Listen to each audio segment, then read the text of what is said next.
Hello student, आप सभी का हमारे चैनल पर स्वागत है। हम लोग जिज्ञासा का जो न्यू बुक आया है, न्यू बुक जो कि यहाँ पर देख सकते हो कक्षा छठवीं के लिए विज्ञान की पुस्तक आपका बिल्कुल नई बुक है। इसका हम लोग देखने जा रहे हैं आपका अध्याय नंबर 2, जिसका नाम दिया है कि सजीव जगत में विविधता। तो इस तरीके से आप लोग इस अध्याय को ध्यान से पढ़ लीजिएगा। हम लोग सीधे इसके अभ्यास प्रश्न की ओर बढ़ते हैं। इस तरीके से देखिए आपका यह अध्याय दिया गया था, देख सकते हो। तो चलिए हम लोग यहाँ पर देखिए आपका दिया है प्रमुख शब्द, और ये आपका सारांश दिया है कि आपने इस अध्याय से क्या सीखा। और यहाँ से हमारा प्रश्न शुरू होता है, जैसा कि प्रश्न में कहा गया है, आइए और अधिक सीखें। देखिए यहाँ पे ध्यान से, तो चलिए पहला प्रश्न देखते हैं।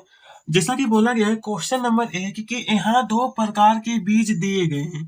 आप इनके पौधों की जड़ों और पतियों के सिरा विन्यास में क्या अंतर पाते हैं। आप सभी लोग यहाँ पर दो प्रकार के बीज, पहला आपका दिया है गेहूं का बीज, दूसरा आपका दिया है राजमा का बीज। तो चलिए इसका हम लोग देखेंगे, पतियों का सिरा विन्यास और इसका जड़ है।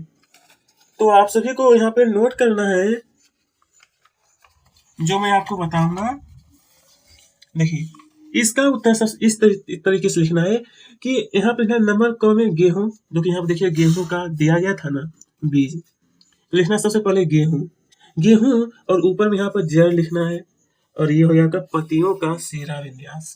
ठीक है, मैं आपको समझा देता हूँ यहाँ पर ध्यान से। तो सबसे पहले लिखना है अपने कॉपी में गेहूं, और ये जो होता है इसका जड़ झखरा जड़ होता है, और यह जो इसका पत्तियां है वो समांतर होती है। वही दूसरा आपका राजमा दिया है, इसका जड़ें जो होती है वो मूसला जड़, और पत्ती जो होती है इसका जालिका रूपी। इस तरीके से हमारा क्वेश्चन नंबर 1 पूरा हुआ। चलिए दूसरा प्रश्न देखेंगे। तो दूसरा प्रश्न जैसा कि कहा कि नीचे कुछ जंतुओं के नाम दिए गए हैं, उनके आवास के आधार पर समूह बनाए। और बोला कि चिन्हांकित खंड क में जलीय जंतुओं और चिन्हांकित खंड ख में थलीय जंतुओं के नाम लिखिए। फिर खंड ग में दोनों आवासों में रहने वाले जंतुओं के नाम लिखिए। और यहाँ पर कुछ जंतु का जरा ध्यान दीजिएगा, तो यहाँ पर नाम भी दिया गया है, घोड़ा, डॉल्फिन, मेढक, भेड़, मगरमच्छ, गिलहरी, व्हेल, केचुआ, कबूतर, कछुआ। ठीक है, इस तरीके से आपका सारा चीज दिया गया है। और नंबर को में आपको क्या लिखना था, को में आप सभी को लिखना है जलीय जीव, ख में आपको लिखना है थलीय जंतु, और ग में आपको लिखना है जो दोनों आवास में रहते हैं। विद्यार्थी, मैं इसका उत्तर आपको बता देता हूँ कि आपको किस तरीके से इन्हें कंप्लीट करिएगा। देखिए नंबर क में जो आपको लिखना है डॉल्फिन और व्हेल, तो डॉल्फिन और व्हेल आप सभी को यहाँ पे भरना है। क नंबर में जो दिया गया है ना, देखिए यहाँ पे अब आपको समझने में काफी आसानी होगी। क नंबर, तो यहाँ पर आपका डॉल्फिन और व्हेल भरना है। और ये जो ख नंबर देख रहे हो, ख नंबर, तो यहाँ पर आपका भरेगा घोड़ा, भेड़, गिलहरी, केचुआ और कबूतर। ठीक है, और यहाँ पर ग नंबर जो दिया गया ना, यहाँ पर भरना आपको मेढक। यह ग नंबर में यहाँ पर आप सभी को लिख लेना है मेढक, मगरमच्छ और कछुआ। इस तरीके से क्वेश्चन नंबर 2 भी कंप्लीट हुआ। मैं आपको बिल्कुल सरल तरीके से समझाने का प्रयास भी कर रहा हूँ, ताकि आपको जरा सा भी समस्याएं ना हो। प्रश्न नंबर 3 चलिए। मनु की माँ की एक शाखा वाटिका यानी कि कीचन, देखिए बोला गया था ना कि किचन गार्डन है। एक दिन वह मिट्टी से मूली उखाड़ रही थी। उन्होंने मन्नू को बताया कि मूली एक प्रकार की जड़ है, और एक मूली को सावधानी पूर्वक देखें और लिखें कि वह किस प्रकार की जड़ है। मूली के पौधों की पत्तियों में आपको किस प्रकार का सिरा विन्यास दिखाई देगा। विद्यार्थी, इसका उत्तर आपको ये वाला नोट करना है। देखिए यहाँ पे मैं इसका उत्तर बता रहा हूँ। प्रश्न नंबर 3 जो दिया है ना, इसका उत्तर नोट करना है ये कि मूली, ये उत्तर है आपका। ठीक है, ये आपका मैं उत्तर बता रहा हूँ। नंबर 1 में लिखना है, एक नंबर पॉइंट दे करके, कि मूली एक प्रकार की मूसला जड़ है, जिसकी जिसकी एक मुख्य जड़ होती है जो पौधों के लिए भोजन का भंडारण करती। किसके? पौधों के लिए भोजन का भंडारण। और दूसरा नंबर में लिखना है मूली के पत्ते जालिका रूपी सिरा विन्यास प्रदर्शित करती है। प्रदर्शित का मतलब होता है दिखाता है, दिखता। ठीक है, चलिए इस तरीके से हमारा क्वेश्चन नंबर 3 मैं आपको बता दिया हूँ। अब आइए प्रश्न नंबर 4 की तरफ। नंबर 3 हो चुका है, नंबर 4 है नीचे दिए गए चित्र। आप सभी को यहाँ पर देखिए चित्र दिख रहा होगा। क में दिया है पर्वतीय बकरी, ख में दिया है मैदानों में पाई जाने वाली बकरी। ठीक है, बोला ये पर्वतीय बकरी और मैदानों में पाई जाने वाली बकरी को देखें, उसके बीच आपको समानता और अंतर बताना है। साथ ही यह भी बताएं कि इन अंतरों के क्या कारण है। आइए विद्यार्थी इसका उत्तर देखते हैं। देखिए क्वेश्चन नंबर जो 4 आपका दिया था, आपको अपने कॉपी में इस तरीके से बनाना है जैसा मैं बताऊंगा। तो सबसे पहले अपने कॉपी में लिखिएगा उनके बीच अंतर इस प्रकार है। उसके बाद फिर क्या करना है, उसके बाद देखिए आपको इस तरीके से रेखा खींचना है। यहाँ पर लिखना है आपको आधार, यहाँ पर लिखना है पर्वतीय बकरी, यहाँ पर लिखना है कि मैदानों में पाई जाने वाली बकरी। इस तरीके से लिखने के बाद आपको यहाँ पे 3 भाग करना है। एक भाग हुआ ना, ये दूसरा नंबर, ये 3 भाग, तो 3 भाग आपको भी बना लेना है। और पहले भाग में आपको लिखना है कुंवर। कुंवर लिखने के बाद अब यहाँ पर जो आपको लिखना है वो मैं आपको बता देता हूँ कि क्या लिखना है। ठीक है, और यहाँ पर भी तो यहाँ पर आप सभी को लिखना है कि इनमें कुंवर होता है जिसमें भोजन संग्रहित किया जाता है। इस भोजन का प्रयोग कड़ाके की ठंड में भोजन की कमी के दौरान किया जाता है। और यहाँ पर देखिए विद्यार्थी, यहाँ पर जो ये वाला बॉक्स है ना, यहाँ पर आपको ये वाला लिखना है कि इसमें कोई कुंवर नहीं है, इसको खाना संग्रह करने की आवश्यकता नहीं है। ठीक है, उसके बाद विद्यार्थी जब यहाँ पर देखेंगे ये तो ये वाला और ये वाला बता दिया हूँ। दूसरा पॉइंट में आप सभी का बाल रहेगा, तो इसको आपको इस तरीके से फिर आपको एक बॉक्स बना देना है। बॉक्स बनाने का यहाँ पर जो लिखना है विद्यार्थी वो मैं आपको बता देता हूँ। देखिए सबसे पहले हम सभी ने ये वाला तो आपको देख लिए थे। अब यहाँ देखिए दूसरा नंबर जो आपका बाल है ना, तो इसके बारे में लिखना है कि इनके पूरे शरीर पर लंबे बाल होते हैं जो इन्हें कड़ाके की सर्दी में जीवित रहने में सहायता करते हैं। और इसके तरफ लिखना है कि यहाँ पर ये जो आपका बॉक्स है, यहाँ पर आपको ये वाला लिखना है इनके बाल छोटे होते हैं, मैदानी इलाकों में सर्दी बहुत कम होती है। चलिए 2 पॉइंट आपको नोट करने के बाद 2 पॉइंट मैं आपको बता दिया हूँ बिल्कुल अच्छी तरीके से। फिर आपको तीसरा पॉइंट यहाँ पर देखिए मैं लिख देता हूँ। तीसरा पॉइंट आपका रहेगा पैर। क्या लिखना है, तीसरा पॉइंट आपका रहेगा पैर। फिर आपको इसे करने के बाद इस तरीके से बॉक्स बनाना है। बॉक्स बनाने के बाद अब यहाँ पर जो लिखना है इसके बारे में वो मैं आपको अच्छी तरीके से समझा देता हूँ, बिल्कुल अच्छी तरीके से बताया जाएगा। तो लिखना है कि इनके पैर छोटे होते हैं जो इन्हें पर्वतीय क्षेत्र में आसानी से चलने में सहायता करते हैं। और यहाँ पर देखिए लिखना है ये जो बॉक्स है यहाँ पे कि इनके पैर लंबे होते हैं जो मैदानी इलाकों में आसानी से चलने में सहायता करते हैं। तीसरा पॉइंट आपका पैर के बारे में बता दिया हूँ। और आपको टोटल में प्रिय विद्यार्थी आपको 5 बताने वाला हूँ, 3 तक मैं बता दिया हूँ। और चौथा पॉइंट जो रहेगा, चलिए उसे मैं पहले ध्यान से दिखा देता हूँ। चौथा नंबर जो रहेगा ना वो खूर रहेगा। क्या रहेगा, खूर। ठीक है, क्या रहेगा, खूर। इसे भी देखिए अब इस तरीके से फिर आपको बॉक्स बना देना है। बॉक्स बनाने के बाद अब यहाँ पे और यहाँ पे जो लिखना है ध्यान दीजिएगा। देखिए चौथा नंबर जो दिया है तो लिखना है कि इनके खूर बीच में से कटे हुए होते हैं जो इन्हें पेड़ की तरह चट्टानी सतह को पकड़ने में सहायता करते हैं। और यहाँ पे लिखना है कि इनके खूर समतल जमीन चलने के लिए पूरी तरह उपयुक्त है। ठीक है विद्यार्थी, अब यहाँ पर 5वां पॉइंट आपको अपने कॉपी में इस तरीके से देना है। 5वां पॉइंट, 5वां पॉइंट देने के बाद यहाँ पर लिखना है सींग। क्या लिखना है, सींग। उसके बाद इस तरीके से कर दीजिएगा। करने के बाद अब यहाँ पर चलिए क्या लिखना है वो मैं बता देता हूँ।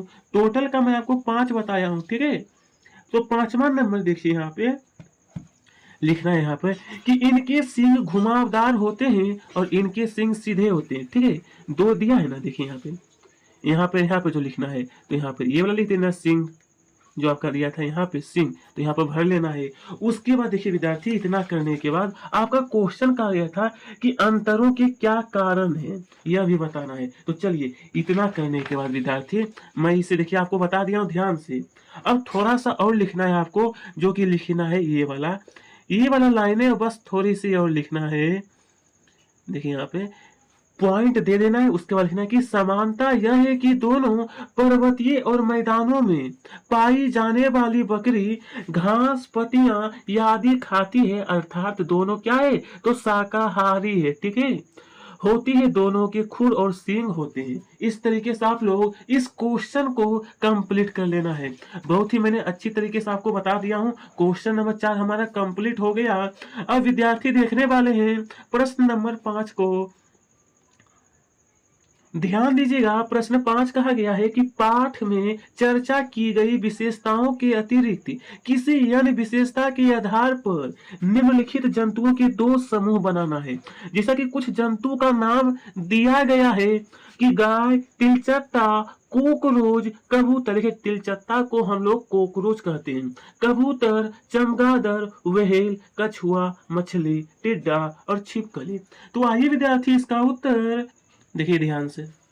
प्रश्न नंबर 5 में था, तो इसका इस तरीके से देखिए आप लोग कॉपी में उत्तर लिखना है। बिल्कुल अच्छी तरीके से नोट करिएगा। लिखना है सबसे पहले कि जन्म के आधार पर, और यहाँ पर आपको इस तरीके से लिखना है सबसे पहले अपने बच्चों को जन्म देना, और इस तरफ लिखना है अंडे देने वाला, और बीच में आपको एक रेखा खींचना है। रेखा खींचने के बाद यहाँ देखिए बच्चे देने वाला गाय हो गया, आपका व्हेल हो गया, और एक चमगादड़ है, और इस तरफ अंडे देने वाला तिलचट्टा, कबूतर, मछली, कछुआ, टिड्डा, छिपकली।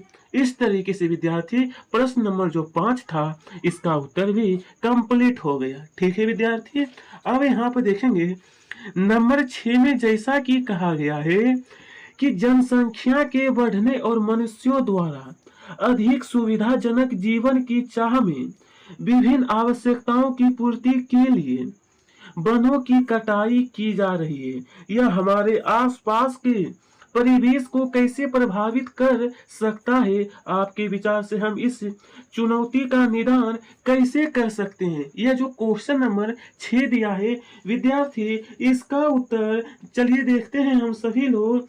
तो आपको सबसे पहले लिखना है, देखिए बहुत ही ध्यान तरीके से उत्तर लिखना है जो मैं आपको बताने वाला हूं। ठीक है, प्रश्न नंबर आपका 6 था ना, क्वेश्चन के साथ आंसर देखिए। ये आपका क्वेश्चन दिया है, इसका उत्तर लिखना है कि जंगलों की कटाई से हमारे परिवेश पर निम्नलिखित प्रभाव होते हैं, जो कि नंबर को दे करके लिखना है। जलवायु परिवर्तन, कि पौधे हवा को ताजगी देते हैं, और जंगलों की कटाई से ग्लोबल वार्मिंग और ग्रीन हाउस गैस में वृद्धि होगी, है ना।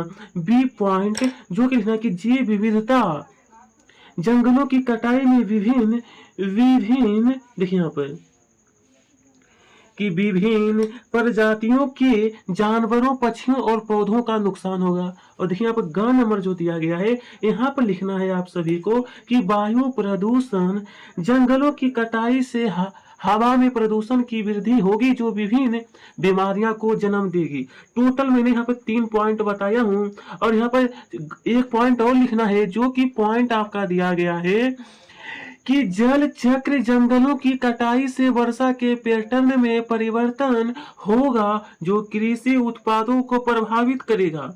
जंगलों की कटाई भोजन की कमी, भूमिगत जल स्तर में कमी और जल की कमी को जन्म देगी। विद्यार्थी, इतना करने के बाद अब आपको क्या करना है, ज्यादा नहीं बस थोड़ा सा और लिखना है कि वर्षा ऋतु में जहां भी स्थान मिले पौधा लगाएं, लकड़ी के उत्पादों का उपयोग करने से बचें, बहुमंजिला इमारतों का निर्माण करें। उसके बाद फिर थोड़ा सा और है कि पवित्र उपवन बनाए जाने चाहिए। वनों की कटाई को रोकने के लिए कानूनों को कठोरता से लागू किया जाना चाहिए। लोगों को जंगलों के महत्व के बारे में शिक्षित करें। इस तरीके से प्रिय विद्यार्थी, हमारा जो क्वेश्चन नंबर 6 था वो मैं आपको पूरा कंप्लीट करा दिया हूं। विद्यार्थी, अब प्रश्न नंबर 7 की ओर बढ़ते हैं। तो 7 में कहा है कि फ्लो चार्ट का विश्लेषण करें।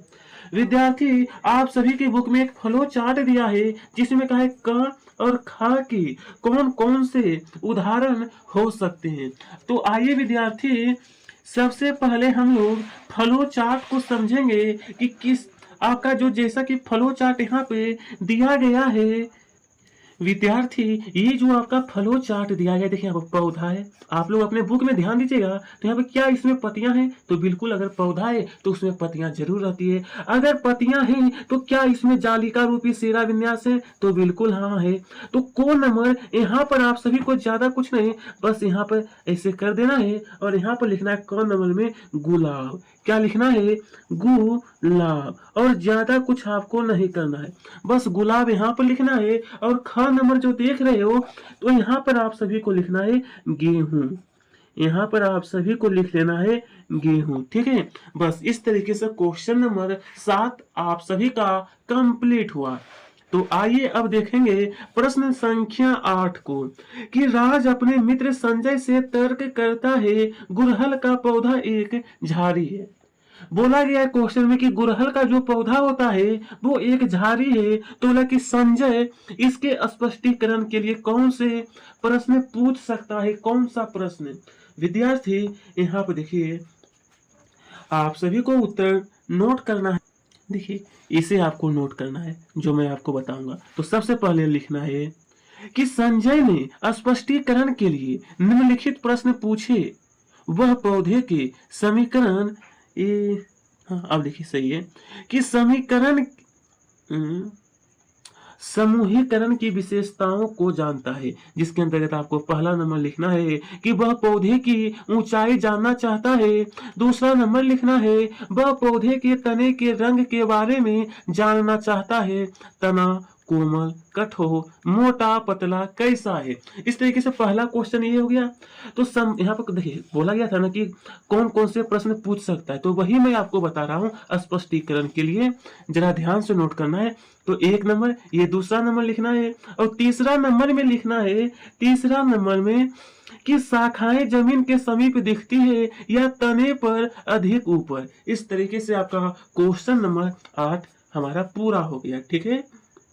चलिए अब यहाँ पर ध्यान दीजिएगा प्रश्न नंबर 9 में तो कहा गया है हम सभी से कहा गया है कि तालिका में कुछ आंकड़े दिए गए। यहाँ देखिए तालिका आपका दिया गया है ना, कि आंकड़ों के समूह के आधार पर इन पौधों के उदाहरण का पता लगाइए। इस आंकड़े को पहले ध्यान से समझेंगे। आपका समूह क और ख दिया है, बीज का प्रकार द्विबीजपत्री है और ये हमारा एक बीजपत्री हुआ। तो जड़ का प्रकार ये मूसलाजर है और ये झखराजर है। तो उदाहरण इस बॉक्स जो आपका दिया गया है, तो यहाँ पर आप सभी को भरना है। विद्यार्थी देखिए ये जो आपका बॉक्स दिया है ना, तो बॉक्स में आप सभी को सबसे पहले लिखना है सरसों। क्या लिखना है, सरसों। हालांकि यहाँ पर आपको अच्छी तरीके से नजर नहीं आता होगा, मैं इसका उत्तर सीधा आपको बता ही देता हूँ कि क्या भरना है। देखिए विद्यार्थी यहाँ पर देखेंगे, देखिए आप लोग, तो आपका जो बॉक्स दिया गया है पहले बॉक्स को भी देखेंगे और उसी तरीके से आंसर देखेंगे। आपका जो बॉक्स यहाँ पर जो दिया गया है ना, ये पहला नंबर बॉक्स, तो यहाँ पर आपका भराएगा सरसों, गाजर और चुकंदर। ये पहला नंबर में आपको भर देना है यहाँ पर, ठीक है। ये तीनों सरसों, गाजर, चुकंदर। और फिर यहाँ पर देखिए दूसरा जो बॉक्स दिया है ना, ये वाला, तो यहाँ पर आपको भरना है, यहाँ पर आप सभी को ये वाला भरना है, प्याज, घास, गेहूं। प्याज, घास, गेहूं आप लोग भर लीजिएगा ना ध्यान से, यहाँ पे और यहाँ पे, एक नंबर ऊपर वाला, 2 नंबर नीचे वाला यहाँ पे भर लेना है, ठीक है। चलिए इतना करने, अगर मैं यहाँ पर लिख के आपको बताता ना, तो आपको जो मैं लिखता वो समझ में नहीं आता कि शब्द क्या लिखा हुआ है, इसलिए मैं आपको बता दिया हूं। अब यहाँ पर देखेंगे समूह क के पौधों में और क्या समानता है, क्या समानता है वो पूछा गया है। विद्यार्थी इसका उत्तर देखिए, ये वाला लिखना है, ये वाला देखिए कि ये वाला है, हाँ देखिए मैं बता देता हूं, लिखना है ये जो क्वेश्चन दिया गया था ना कि समूह क के पौधे में और क्या समानता है। विद्यार्थी इसका उत्तर है कि द्विबीजपत्री पौधे की पत्तियों में जालिका रूपी शीरा विन्यास होती है। यह एक नंबर का इसका उत्तर हो गया है, इसका उत्तर हो चुका है। दूसरा नंबर आपका कहा गया था समूह ख के पौधों। तो विद्यार्थी हम सभी ने तो यहाँ तक आपका कंप्लीट करा दिया हूँ। बहुत ही अच्छे तरीके से मेरा प्रयास रहता है आपको समझा देने का। तो यहाँ तक तो आपका हो चुका था, इस दोनों क्वेश्चन का उत्तर भी यहाँ पर दिए बताया गया। चलिए अब हम सभी लोग देखने वाले हैं क्वेश्चन नंबर 10 को। तो 10 में क्या है, नीचे दिए गए चित्र में बत्तख के नामांकित भाग को देखें। देखिए यहाँ पर आपको एक बत्तख दिखाई दे रहा होगा, तो बत्तख में देखिएगा झिल्ली युक्त पंजा होता है। ये जो पंजा देख रहे हैं वो झिल्ली युक्त है। तो बोला गया कि पंजों अन्य पक्षियों की तुलना में आपको क्या भिन्नता दिखाई देती है। बत्तख अपने इस भाग का उपयोग करके कौन सी गतिविधि करने में सक्षम होगी। यहाँ पर जो आपका बत्तख का चित्र दिया है, तो विद्यार्थी इसका उत्तर चलिए हम लोग देखते हैं। तो चलिए आपको यहाँ पे, हालांकि यहाँ पे कबूतर का चित्र दिया, लेकिन कबूतर के बारे में आपको कुछ नहीं बताया गया, आपको बत्तख के बारे में ही बताना है। तो देखिए विद्यार्थी, आप सभी को लिखना यहाँ पर भिन्नताएं, भिन्नताएं ही कहा गया था ना कि भिन्नताएं दिखाई देती है। लिखना है बत्तख के पैर जालीदार होते हैं जबकि कबूतर के पैर मजबूत और लचीले होते हैं, इनमें कोई जाल नहीं होता। पहला भिन्नता हो गया। दूसरा नंबर यहाँ पे देखिए कि बत्तख के जालीदार पैर तैरने और चारों ओर चलने में सहायता करते हैं तथा जल में संतुलन बनाए रखने में भी सहायता करते हैं। बस ज्यादा नहीं विद्यार्थी, इतना ही लिखना है। क्वेश्चन नंबर 10 जो है, यह जो है विद्यार्थी हमारा कंप्लीट हो गया। ये रहा क्वेश्चन और ये वाला आपका रहा उत्तर। इसी के साथ हमारा यह जो अध्याय है वो हमारा कंप्लीट हुआ। यहाँ पर जरा ध्यान दीजिएगा, तो कहा कि आओ और सीखें, ये आपको ऐसे ही दिया गया है, आप इन्हें पढ़ने का प्रयास करिएगा। और इसी के साथ हमारा यह जो चैप्टर है वो हमारा समाप्त हो गया। यह जो हमारा चैप्टर है विद्यार्थी समाप्त हो गया। आप सबका तहे दिल से धन्यवाद। अगर आपको वीडियो पसंद आए तो वीडियो को लाइक और चैनल को सब्सक्राइब जरूर करें।